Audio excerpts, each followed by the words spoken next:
కూడా గ్రంథంలో లిఖించబడి ఉంటాయి. అవి సంపూర్ణమైనవి. దేవుడు ఆమెను పిలుచుకున్నారు. మేము నమ్ముతున్నాం, అలాగే కుటుంబం కూడా నమ్ముతూ ఉంది. ఆమె ఖచ్చితంగా ప్రభు దగ్గర సంతోషిస్తూ ఉంది.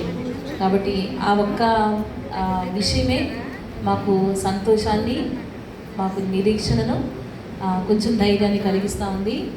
సహోదరి సంఘంలో చాలా నమ్మకమైనటువంటి విశ్వాసంగా తను బ్రతికింది. అక్కడ దేవుని సేవకులమైన మమ్మల్ని గృహానికి ఆహ్వానించేది, ప్రార్థన చేయించుకునేది.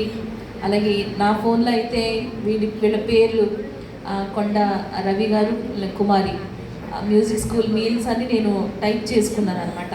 కొన్ని సంవత్సరాల క్రితం నుంచి మేము మ్యూజిక్ స్కూల్ కండక్ట్ చేస్తూ ఉంటే ఆ పిల్లలకి భోజనం పెట్టమని ఒక 300 మంది పిల్లలు ఉండేవారు. వాళ్ళకి భోజనం పెట్టమని వాళ్ళు ఒకరోజు మనీ కూడా పంపించడం జరిగింది అన్నమాట. నా గుర్తు కోసమని నేను అలాగా ఫీడ్ చేసుకున్నాను. కాబట్టి సంఘంలో జరిగే ప్రతి పరిచర్యలో కూడా వాళ్ళు ఇన్వాల్వ్ అవుతూ తన కుమార్తెను కూడా దైవికంగా పెంచడం అనేది ఆమె పొందుకున్న ఒక మంచి సాక్ష్యం. కాబట్టి క్రైస్తవులుగా ఆధ్యాత్మికంగా మనం ఎదుగుతామైతే ఇతరులకు మాదిరికరంగా కూడా ఆ సహోదరు ఉండటం.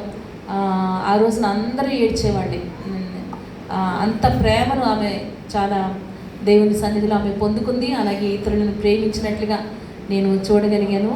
సహోదరిని మేము మిస్ అవుట్ నిజంగా యథార్థంగా చెప్తున్నాను. మాకైతే చాలా బాధగానే ఉంది. కానీ దేవుని యొక్క చిత్తాన్ని మేము అంగీకరిస్తున్నాం. అలాగే కుటుంబ ఆదరణ కోసం మేము ప్రార్థన చేస్తూ ఉన్నాము. దేవుడు ఇంకా వారిని బలపరిచి వారి కుమార్తెను, ఆమె తన విశ్వాసాన్ని తన కుమార్తెలో నింపి వెళ్ళింది. నాకు తెలుసు కుమారి గారి యొక్క విశ్వాసం తరతరాలకి కూడా అది ఆశీర్వాదకరంగా ఉండబోతుందని నేను నమ్ముతున్నాను. కాబట్టి దేవుని పిల్లలంగా మనం సంపాదించుకోవాల్సింది అదే.